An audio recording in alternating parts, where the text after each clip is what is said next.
Hi boys and girls, this is Dr. D. Today we're going to talk about the blues. Now when you think of the word blues, at least when I was a child, it usually didn't mean you were feeling very happy.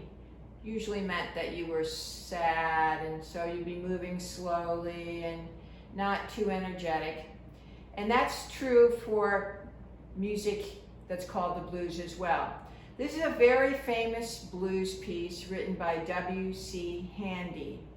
It's called the St. Louis Blues. Now I want you to realize again, just like last week when I played the Washington Post, that this piece was not written for piano alone. It was meant to be played with a small band, and it actually had a singer. But here I'm playing a transcription, which means I'm playing the music written for piano alone. So this is the St. Louis Blues by W.C. Handy.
I want to talk about Mr. Handy.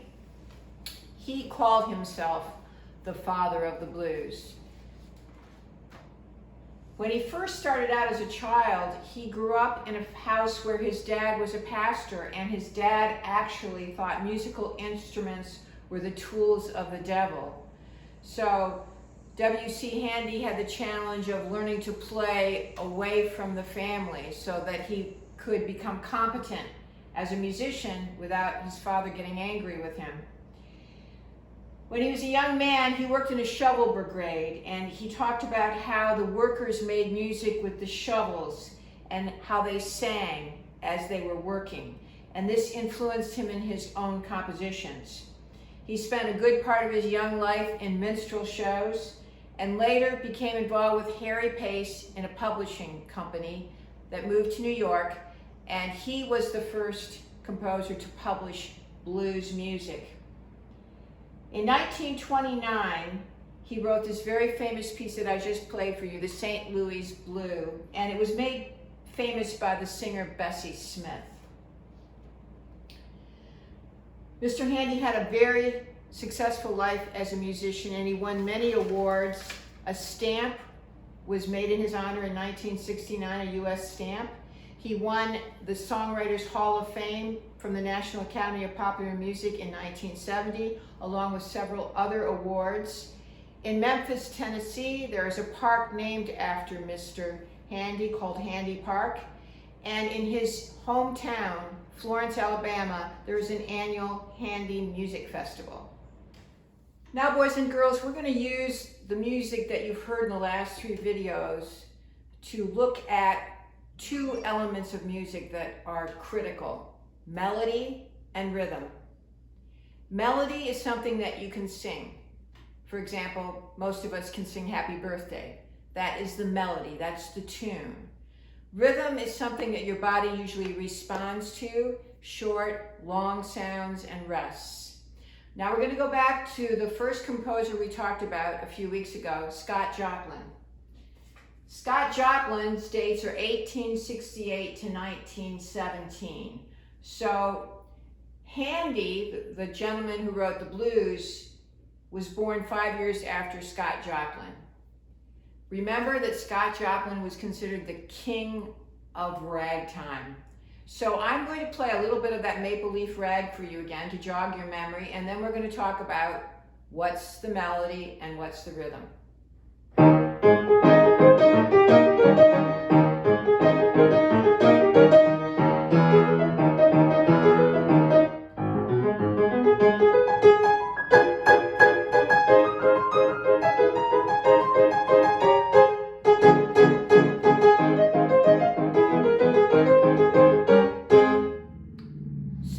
The melody is what's happening in my right hand. Now granted, that's hard to sing, but that is the melody. Now, what about the rhythm? The rhythm is moving very quickly.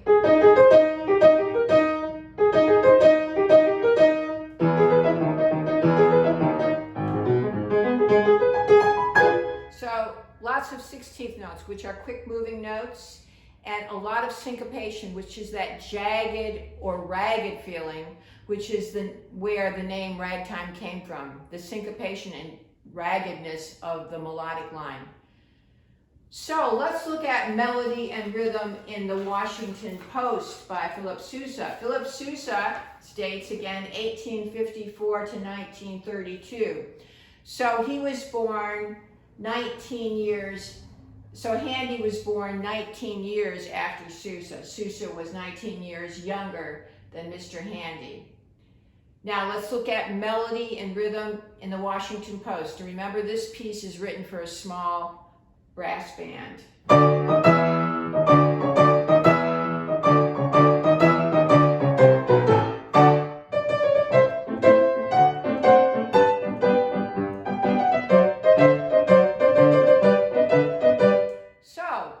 Is quite obvious. In the beginning, it's in octaves. You can't miss it. It's the only thing happening. And then when we get to the quieter part, there's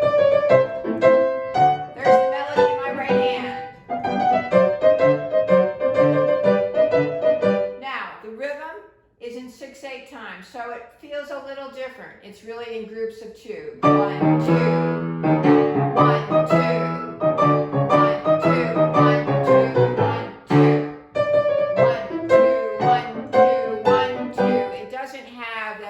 Jagged feeling that ragtime has. Now remember, Mr. Sousa was called the American King, the American March King.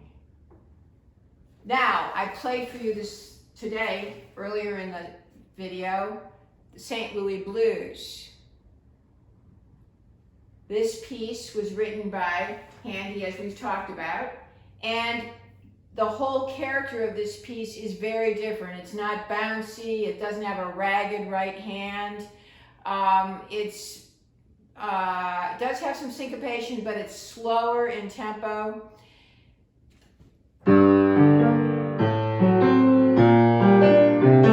So this is the first time where we've had melodies starting out in the left hand, and then it goes to the right hand. And then when we get to the next part, the melody is in the right hand.